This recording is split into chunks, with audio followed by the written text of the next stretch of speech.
انا فعلا ممكن اضايق حد تحت بند العشم.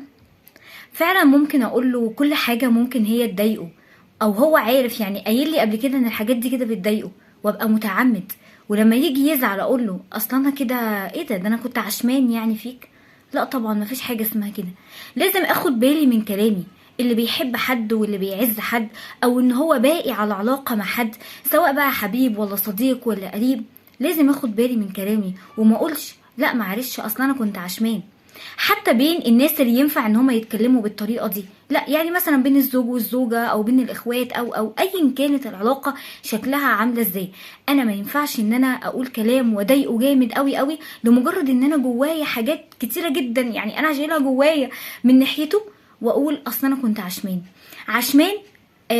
يبقى اتكلم، اختار الكلام ان انا ينفع ان انا اقوله.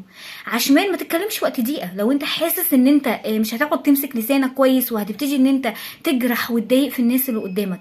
على فكره ممكن الناس اللي سمعت الكلام ده تعدي الموقف لمجرد ان هي بتعزك انت، لمجرد ان هي مش عايزه تضايقك انت، لكن اوعى تفتكر ابدا ان الموقف كده عدى بسلام كده من ناحيتها، لا.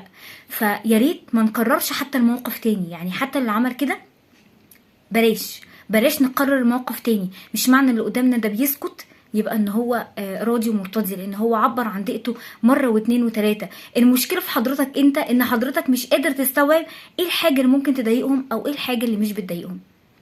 غير حياتك وخليك بسمة حب.